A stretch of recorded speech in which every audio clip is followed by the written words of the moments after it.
Welcome, my friends, to the Sage Aquay Radio Hour, your home for free and critical thinking. And I'm your host, Mike Williams. Tonight, our very special guest is Patricia Crisp. Pat is a classical naturopath and specializes in healing. Her use of natural remedies is designed to support the body's innate wisdom and natural tendencies toward renewal and replenishment to achieve optimal health. Pat explains that our health reflects our unique life history, including our beliefs, habits, and emotional style. That the path to wellness is as personal as the circumstances that contribute to our lives. Pat focuses on identifying the root causes of a client's symptoms and then tailors a specific protocol to enable her clients to work with their body's own innate self-healing intelligence, ultimately leading to wellness. I personally found the discussion with Pat to be extremely informative and very educational. During our talk, she spent considerable time explaining how candida, which is found to be increasingly more pervasive within society, is a major contributor toward a myriad of health issues across the population. Pat kicks the interview off by taking us through how she overcame some very significant challenges in her own life to be where she is today, which is helping and healing humanity. Let's take a listen. A little bit about my background. I came from a family with basically generational incest, and I was I don't want to say product. It's a little challenging now that I'm at this level of healing to describe. I used to say that my childhood was dysfunctional, and now I really kind of look at it as being challenged. But that's also reflective of my level of healing at this point. But I was raped by my father and brother when I was a child, a very young child. By the age of 11, I was suicidal, actively suicidal for about 10 years. I would go to bed at night and pray not to wake up and would be very angry when I did wake up. There was also physical abuse in my family. My oldest brother broke my ribs. Wow. I saw a lot of violence in my family at a very, very young age. So as I got older and became an adult, I realized that my life was, different than most. I understood that when I was a child. But I realized at that point that it was affecting my behavior. So I got married basically to get out of the house and moved to another state. My husband was from another state. And, of course, I was still in this wounded state, so my husband ended up being a drug addict, a love for cocaine that I didn't share. And we ended up getting divorced. And by that point, I was 28, and I really did understand that I was being challenged by how I grew up. That was actually what I attracted in other people. Up until that point, I pretty much trusted myself. After that, I decided I couldn't trust myself because I didn't know what normal was. I mean, normal to me was the real McCoys or Leave It to Beaver, because that was the opposite of what I lived. And not realizing that that was television and that's reality or whatever. But that is, at that point, was when I started going on a journey of healing myself. And I read Louise L. Hay's You Can Heal Your Life, did all the little exercises. I did A Course in Miracles. I did that completely on my own. I really thought I was hot stuff. I began to read Marianne Williamson's A Return to Love, and I think I was about 32 at that time. It took me 3 years to get past the first page. Wow. Because even with the work that I had done with Louise L. Hay and The Course in Miracles, I still didn't love myself. I didn't like myself. I always, thought that there was something wrong with me, was the reason that I went through all this, and just a whole bunch of other things, not to go into a whole lot of detail about my background, because we could do 5 hours. But that's basically how I got into this. So I got a degree in elementary ed, got a degree in Soc, got a degree in psych. None of that helped. And I finally just said, I want to heal mind, body, spirit. Next thing I know, I'm studying the Kabbalah. I didn't even know what the Kabbalah was. I'm studying the Tree of Life. I'm studying sacred geometry. And then I got into the natural healing. But even as a child, I was really pretty sick. The stress was really weighed heavily on my health. I had asthma. I was on a inhaler and theophylline. I was had allergies. The doctor said he'd never seen anyone that was allergic to absolutely everything. I took 16 pills a day. I had spastic colitis. My colon would actually close. So I was taking phenobarbital every day just to keep everything kind of on an even keel and everything wouldn't shut down. And still, my life was still so stressful at times that they would put me in the hospital and totally sedate me just to keep my colon from closing. I have an extra loop that sits on my lungs, and I had an extra loop around my tubes. And then I had chronic tonsillitis.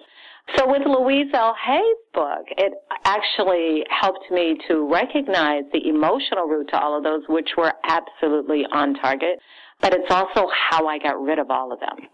So I used her affirmations. I got rid of asthma. I got rid of allergies, tonsillitis. I took vitamin C, but and spastic colitis. So once I got rid of the people in my life, like my husband, and a couple other people, and did the affirmations, it really showed me just how much emotions can impact health.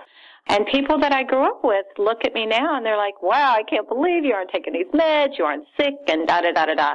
And I will be 60 in a couple of weeks, and I'm healthier now than I ever was in my entire life. So once I started on this journey of healing me, then I started taking classes and getting certified and different things, and ended up getting my doctorate in naturopathy. And the reason that I did is because from my life experience, I understand the connection between the mind, body, spirit, and energy. And in order to heal, then you need to work on all four of those. Well, not need. I don't like to tell people what to do, but I found that in order for me to heal and totally be comfortable in me and stuff, I worked on all four of those. And naturopathy, the natural way, actually helped me to accomplish that.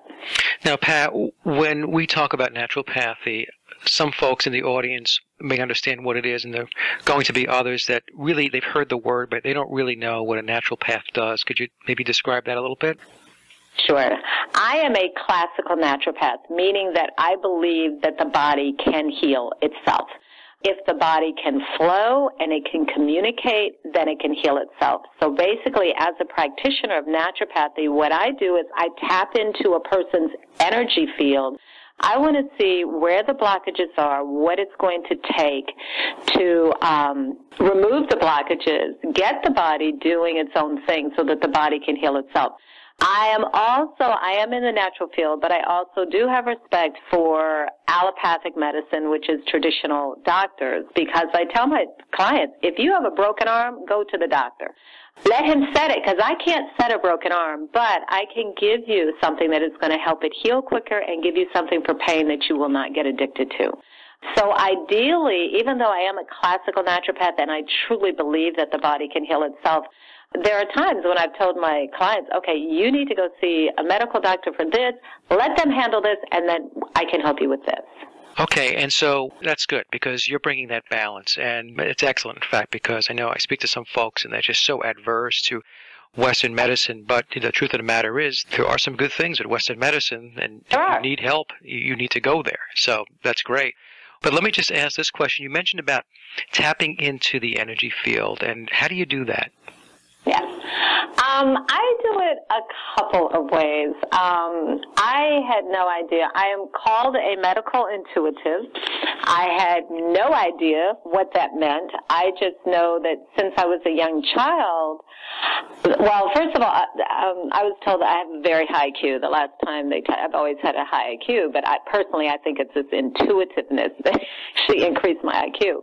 But as a child, I never thought that I had any common sense. Sure, I could sit and figure things out, but like common sense things, I was a little lacking.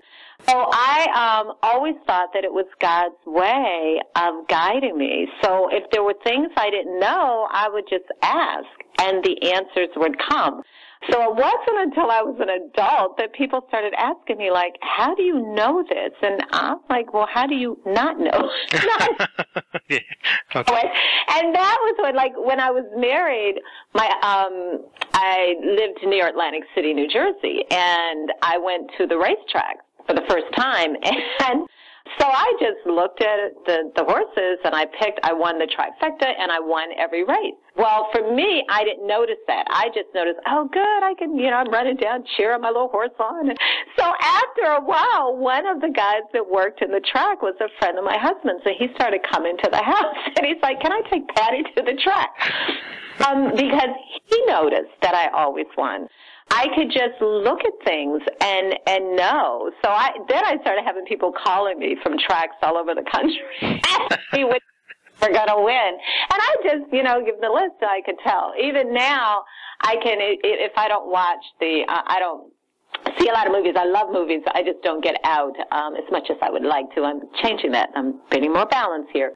But if the Academy Awards are on, I could basically look at the list and tell you who's going to win.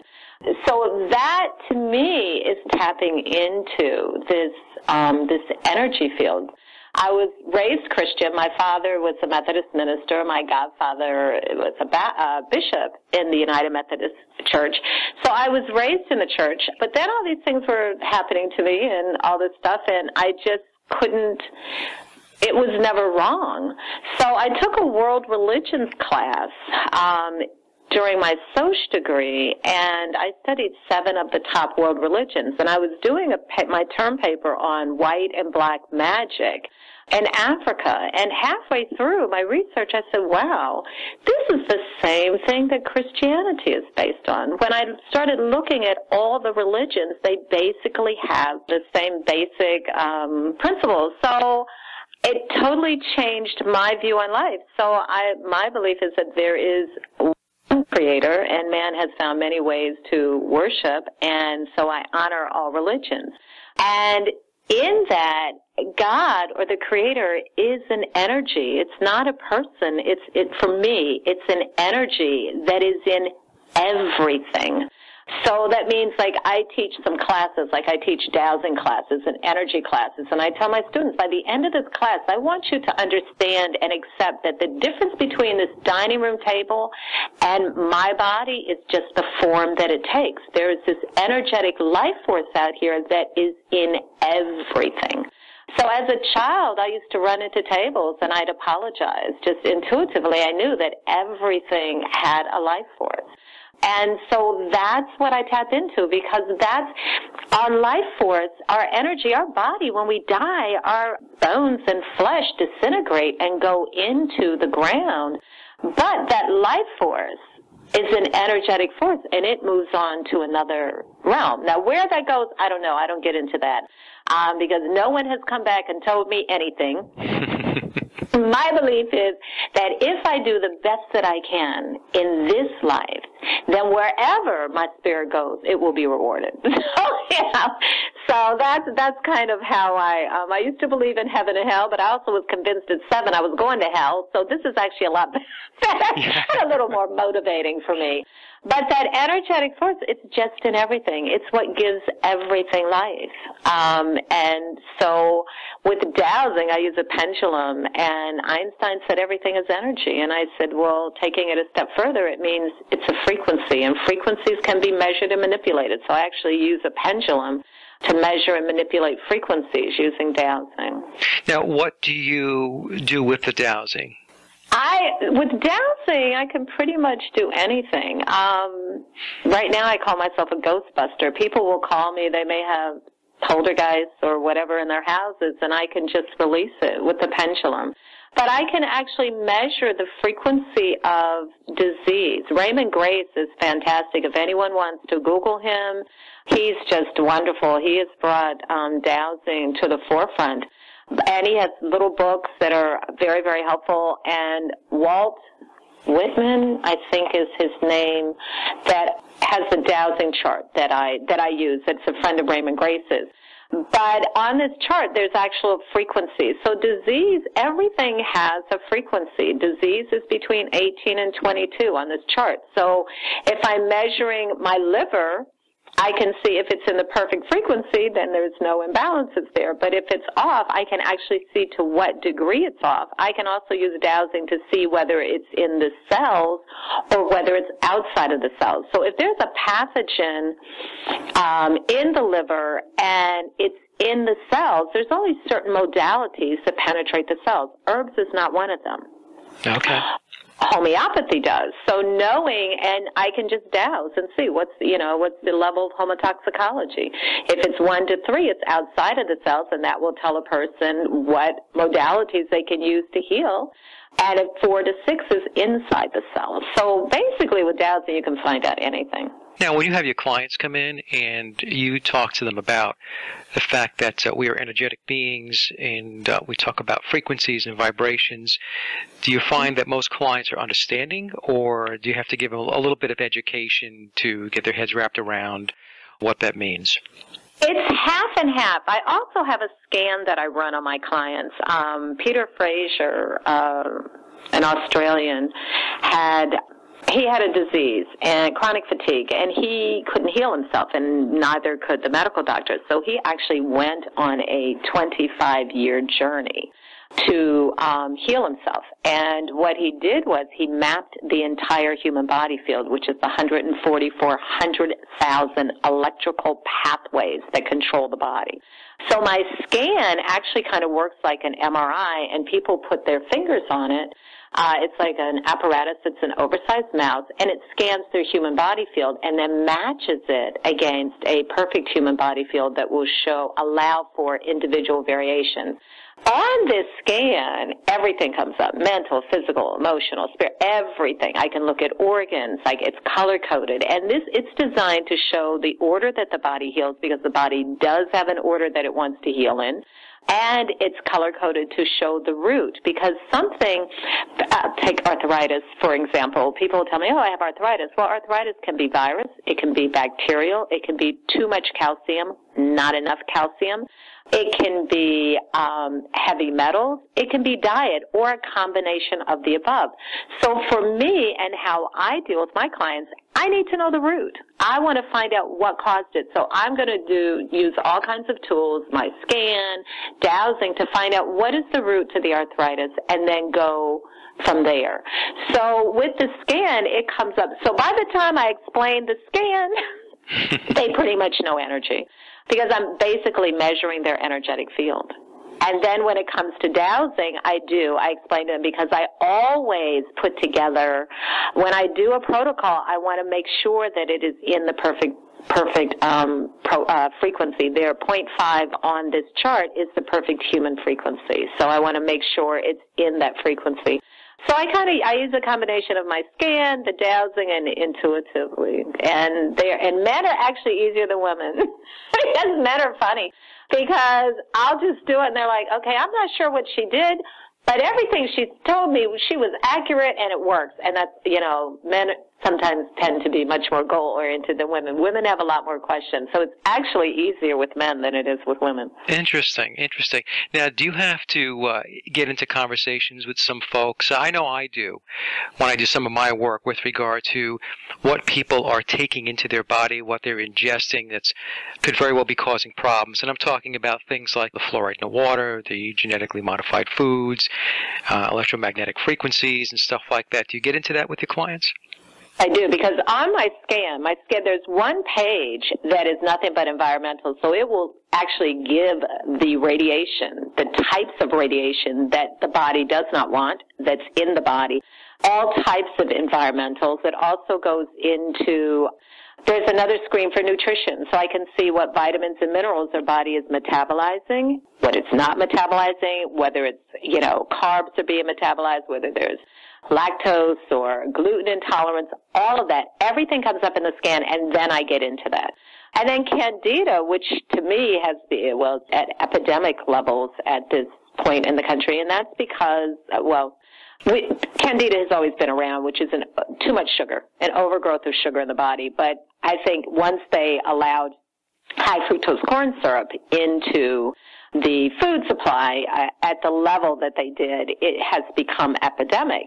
And candida can go everywhere. My scan shows that, and then I really get into diet and foods, and also explain to them that sugar is 1 molecule away from crack cocaine.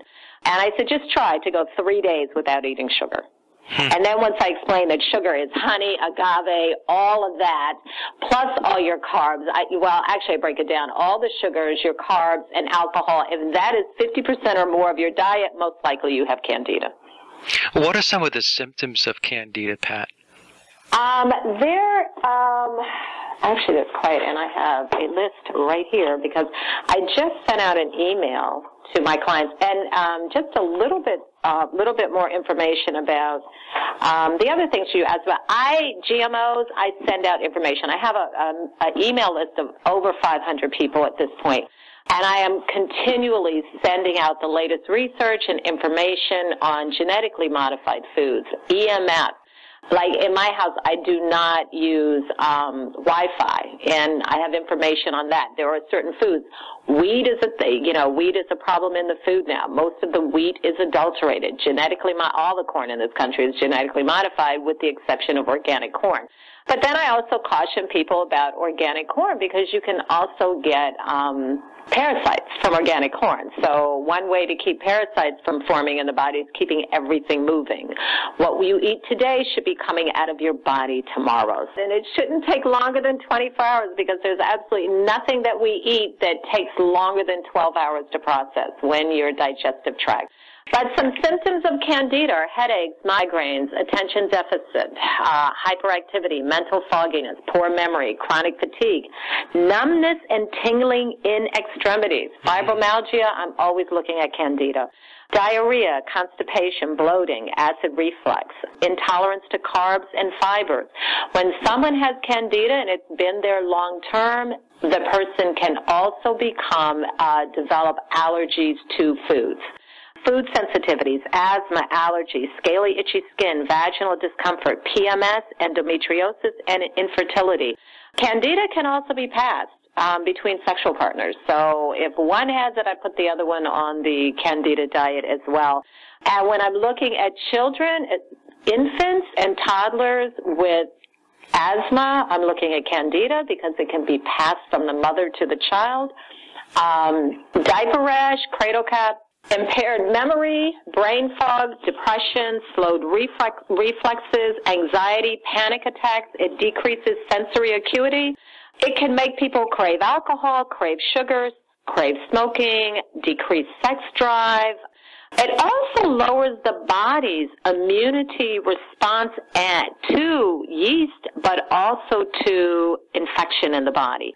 It can affect cellular metabolism. It can affect the kidney and the liver's ability to detox properly. Joint pain, aches and pains, peripheral nerves, and brain function. Those are all candida.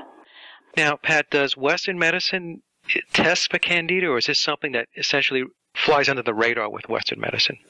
It depends on the doctor. Now, I have a niece, as a matter of fact, and she told me that she has systemic candida. Once it gets to that point, they will pick it up, but once you have systemic candida, it means it's throughout the entire body, and candida is extremely, extremely difficult to release from the body.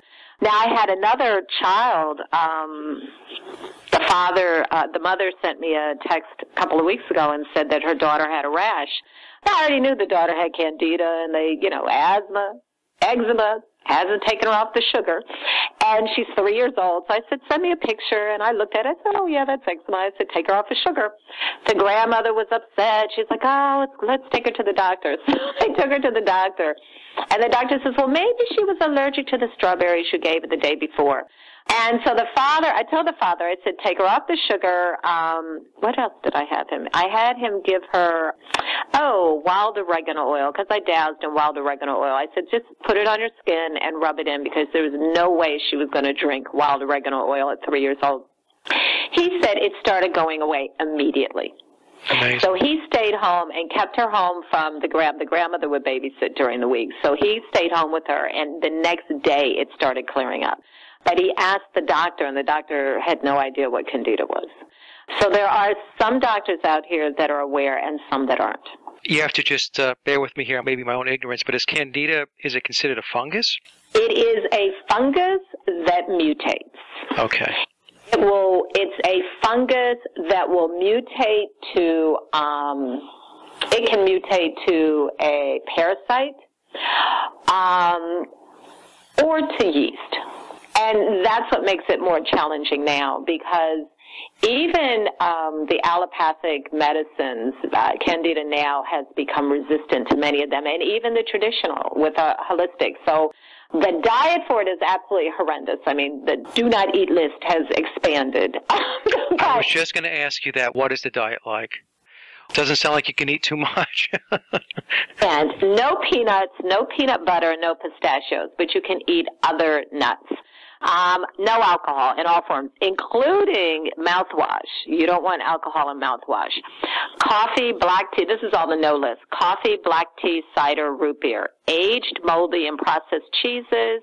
Processed, dried, smoked, and pickled meats, which include smoked salmon, pickled herring, all sausages, bacon, hot dogs, pastrami, bologna, sandwich meats, salami, corned beef, and pickled tongue. And just to interject here, I have a girlfriend that's a vegan, and she has candida. And she told me, she says, I'm craving sausages. And she doesn't eat meat. And I said, that is because the candida, the other aspect of candida, it will make you crave everything that it needs to survive. And then anything in a package, so anything canned, bottled, packaged, boxed, refined sugar, refined flour, chemicals, preservatives, coloring, yeast, whether it's baker's yeast, brewer's yeast, Engevita, I'm not sure if I'm pronouncing that right because I've never used it, or Torula, or any other nutritional yeast. Any baked goods raised with yeast, such as rolls, breads, crackers, bagels, pastries, and muffins.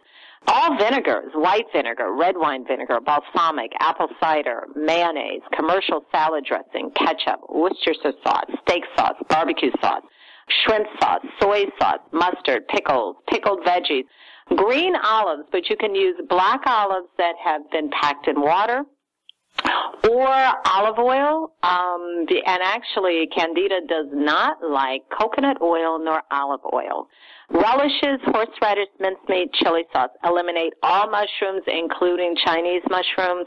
All sugars, which include white sugar, brown sugar, honey, maple syrup, corn syrup, molasses, date sugar, turbinado, raw sugar, amasaki, rice syrup, sorghum. The hidden sugars to watch for: sucrose, fructose, maltose, lactose, glycogen, glucose, mannitol, sorbitol, galactose, monosaccharides, polysaccharides, and then all fruits, whether they're frozen, canned, dried, and all fruit juices. And it wasn't until I took this class, I was online, I took a webinar with medical doctors, chiropractors, and naturopaths from all over the country, and yeast was the topic. And I hadn't even thought about it, but you know, they spray fungicides on many of the fruits and melons. And right. Fungicide is fungus, which can create yeast.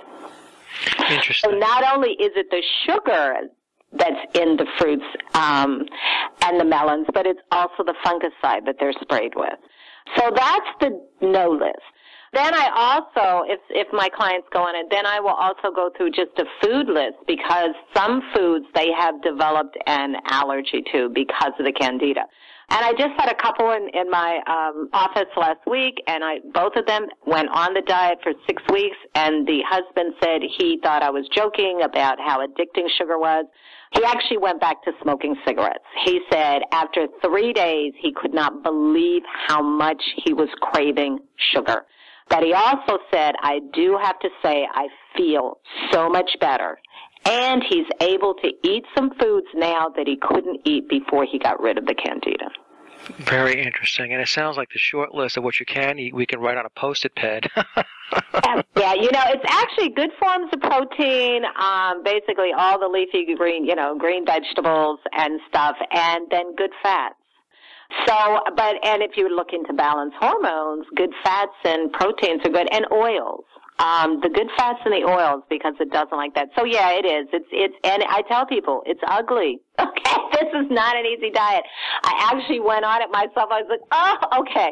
But it is doable, and the rewards really are. People are amazed because sugar, it eats the red blood cells. So many people come to me anemic, and their doctors don't know why. It's because of the candida. The sugar is eating the red blood cells. So it decreases the oxygen in the body. So it affects respiratory. It can also make you anemic, and it eats calcium. Sugar eats calcium. I tell people, joint pain, stop eating gluten and stop eating sugar for 30 days and tell me how your joint pain is.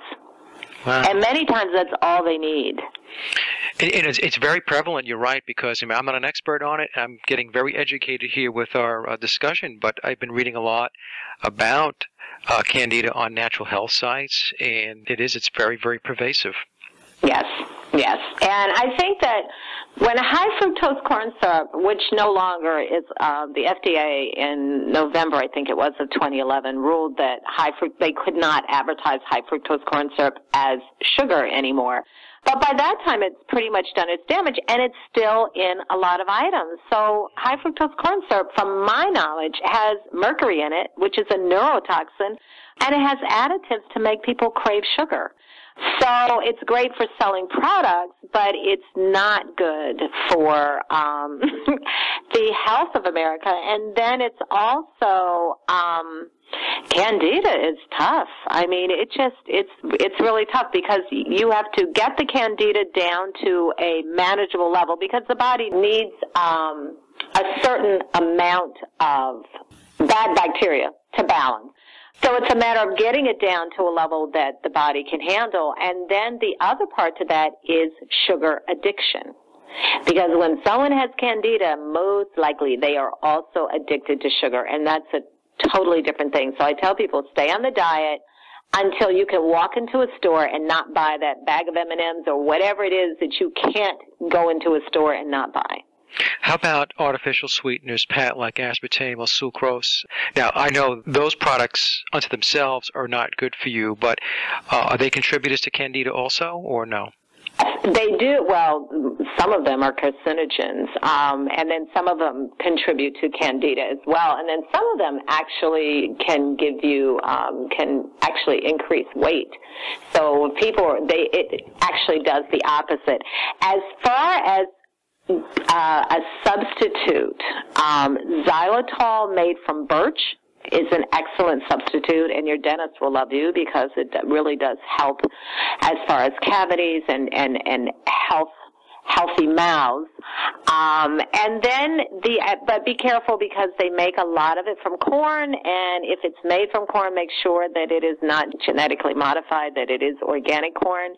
And then stevia. Be careful with stevia, though, because some of the stevias add carbs to it. So I always educate my clients on reading labels. I had a woman sitting in front of me, and she was eating this protein bar, and I turned it over. It had 3 soys and 5 sugars in it, and she thought it was healthy. I said, no, start reading. Ingredients, Centrum Silver. I said, read the ingredient. There's 2 starches and 3 sugars in Centrum Silver. Vitamins. Very interesting. How about gluten? We're seeing more and more people now are being diagnosed as gluten intolerant. Yeah. I think the reason that there's more gluten intolerant is because of the chemicals that we are putting as a country, that we are putting in the food, the air, and the water. And the body's just not made to break all that stuff down. And then at this point, and I have some articles some research that I send out, at this point, much of the gluten, the grains are adulterated. So they are genetically modified. And there's nothing, the body is made for organic matter. It's not made for inorganic matter. So it puts a strain on the body, and which over a period of time can begin to break the body down. This applies to pets also. I'll give you a little story. We have 2 dogs, and Charlie and Bella would every once in a while, especially Bella, she would suffer from hot spots, and we would scratch our heads as to what was causing this. Of course, you go to a vet, they don't really know. They give you some topical solutions, try this, try that.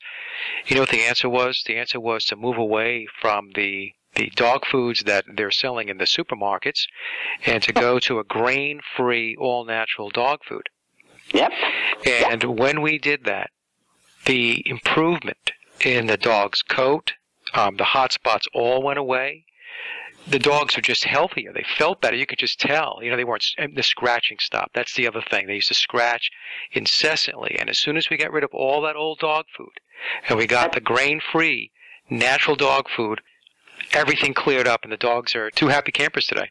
Right. It's amazing. I work on pets too, so I've seen all kinds. I've had pets with MRSA and got rid of it. There's a product, you can only buy it online. I haven't seen it in a store. It's actually called Silver Sol, and it's a colloidal silver that has been attached to water, and it is the only colloidal silver in the country that is patented by the government. And it's really it's patented to kill 143 viruses, including MRSA. It's patented to kill malaria in 5 days. And of course, when the MRSA outbreaks were going on, yes, it was patented then. But I've used that on pets and gotten rid of things. But it is important, look at the commercials. I tell people, corporate America, I do not agree with all of corporate America, with their policies and procedures as far as operating in this country. But I said, pay attention to them, because believe me, they know the latest research. Look at the commercials that they have for dog food now. Yeah. All people have to do is watch corporate America. They don't advertise soy anymore because they know what soy does to the body. They don't advertise flax. They don't, just pay attention to the commercials. Yeah, it's what they're not talking about, right? They aren't talking about it, so it's really interesting. But many times, people will hear things and it sticks in their brain, and then when that's, changed or the research doesn't prove it true, they still have it in their brain. Fish is something that I talk to a lot as well, because right now I just had an upgrade in my scan and nuclear radiation is showing up. So I'm getting at least 2 out of 3 people coming in with nuclear radiation field showing up. And the main culprit is the fish from the tsunami in Japan that has gone into the water. So kelp products, fish products, fish oils. People need to be very, very careful when it comes to that, because a lot of them are contaminated with the radiation from the tsunami. So wild, W-I-L-D, it's pretty much purist, and troll, T-R-O-L-L. Those are baby fish. They've been in the water less time to pick up, so that's radiation. But you see wild caught everywhere. So people are buying wild caught thinking that it's a healthy fish, and it's not. Interesting. So you're seeing an uptick in the radiation in the fish from the Fukushima accident. Yes, definitely. Nuclear radiation shows up in my scan, and I'm seeing it. 2 out of 3 people are coming in and I had a woman that, it was interesting. She's a vegan, and she had a baby, and I scanned the baby. The baby was a week old, and the baby had nuclear radiation. Come to find out, the mother was eating kelp chips while she was pregnant. So that's something that I've been warning people. There is a company that I buy my fish and seafood products online, vitalchoice.com, and so far that's been, testing very well in my body, because I run scans just to see what's going on in my body. Check yourself? Definitely, and what's picking up and whatever and stuff.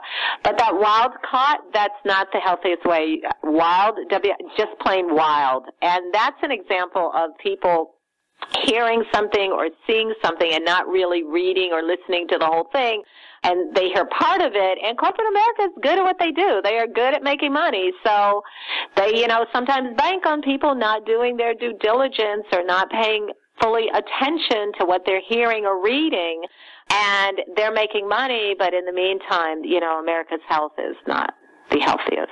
How about like wild tuna? Like I'll go to Kroger and I'll go to the organic section and they'll have tuna and it will say wild tuna. I'm assuming that we have to be careful of anything that they are taking out of, especially the Pacific.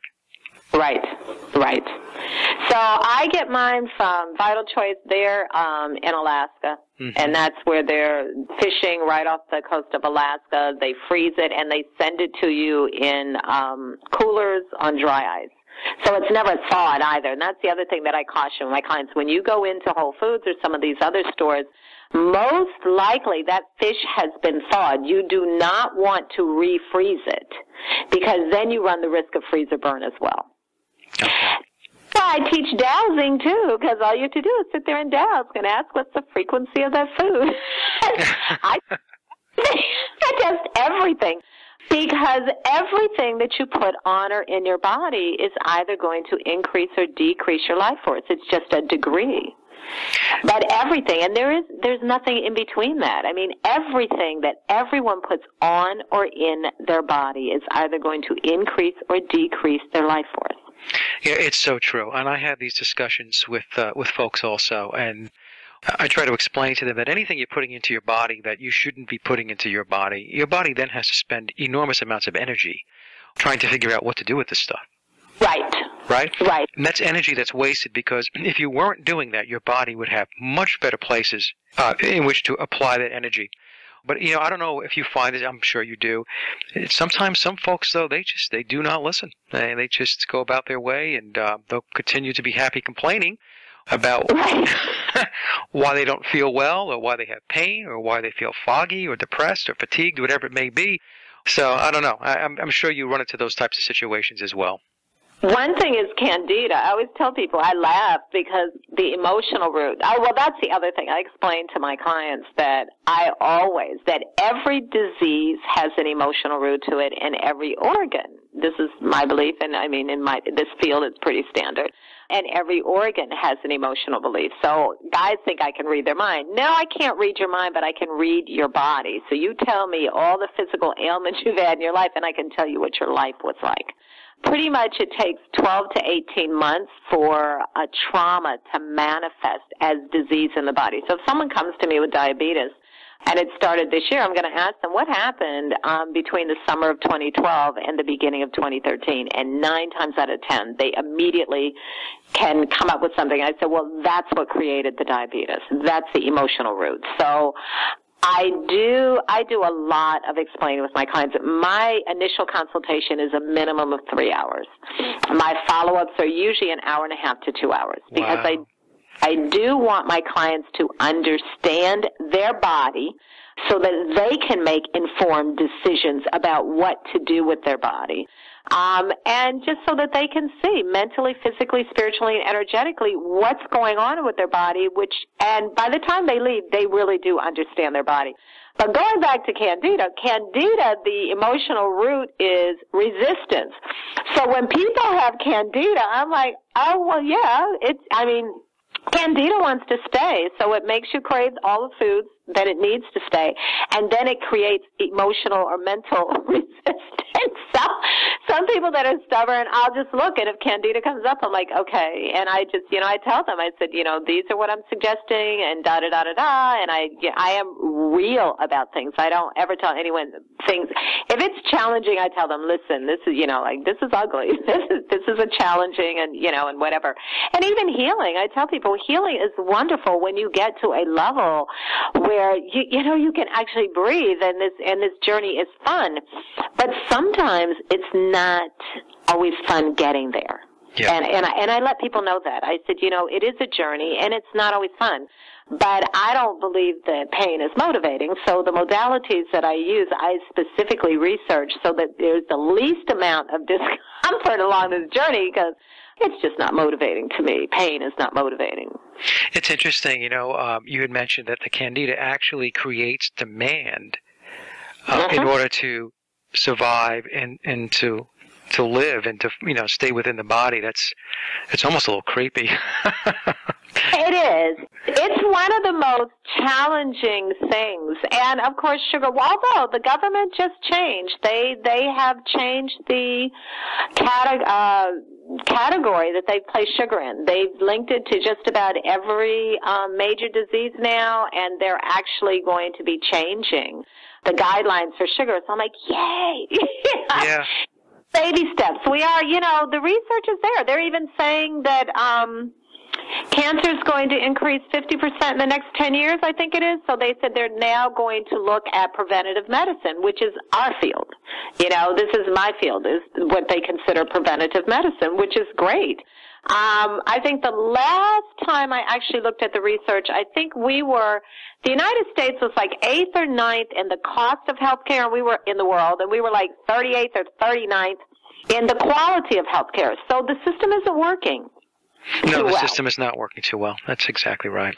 Very well. So I am the eternal optimist. I'm still holding out, and yay for the little baby steps. But we are making baby steps simply because the research is, it just can't be disputed. And looking at the quality of health, and as a baby boomer, we've pretty much changed history all our lives. Now we are the older generation, and we want to maintain our health and vitality, as we have when we were anti-establishment back in the 60s and 70s. That is not going to happen with the current, with the healthcare at traditional normal healthcare. So I think that's part of what's driving this as well. And then the younger people, they're like, I don't think so. We don't, we don't want to live like this, and there's got to be a better way and whatever. So things are changing slowly but surely, and I do hold out hope. And ideally, for me, the two, the allopathic and naturopathic working together, is the perfect healthcare system that will bring about actual health and healing, will improve the quality of health and healing in this country. Yeah, working together would be good because it's been so lopsided for so long. Yes. The other question I had for you, Pat, and if you don't get into this, that's fine. Just tell me, Mike, I don't get into this. But have you ever gotten into vitamin B17 or Laetrile with regard to its connections into helping with cancer? Yes, I have used it. I actually do have a company, an herbal company, that sells it. But what I do, and I always do, is I will test a person. I actually have it as apricot seeds, but I always test people. So I will test to see what a person needs. So whatever because their body tells you what it needs. And so when I run my scan, it's telling me what the body needs and the order that it needs it in. And when I dowse, it's telling me, the body's telling me. So in other words, I'm not blocked by what's out there. I go by what the body needs. So I have I have about 5, 6 companies that I use that they only sell to practitioners, and I cannot sell them online. And so I'll just go through their products to see what the person needs, because that's how I deal with me. I had cancer. I had uterine cancer, and I treated myself. And I actually, at that time, I did kinesiology, and it said, yes, you can do it. And twice, I have to say, I got scared, and it would say, no, you don't have to go to the doctor, no, you don't have to go to, the hospital, but it took me 2 years, and what I did was, every single month, I tested every single product that I sold. Whatever came up, yes, I took it. So I can't give someone a protocol. I don't have protocols. What I do is I follow the body. Okay, I understand.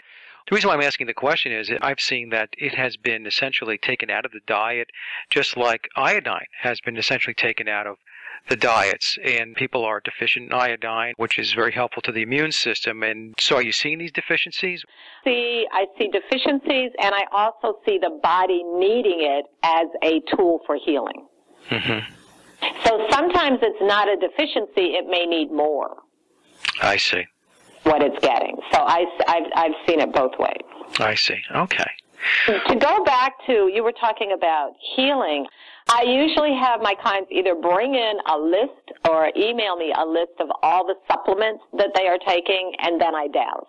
Because I am a firm believer, if the body only needs 5 things, and I'll tell people, it's not that the products are not good, but if your body doesn't need it, then your body is wasting energy because it still has to process the other 5 things that you're giving it, where it could be using and utilizing that energy for healing. So I agree wholeheartedly with you on that. And so my clients now, they'll just say, and then I said, and then a month from now, email me a list and I'll test and see, because the body's changing.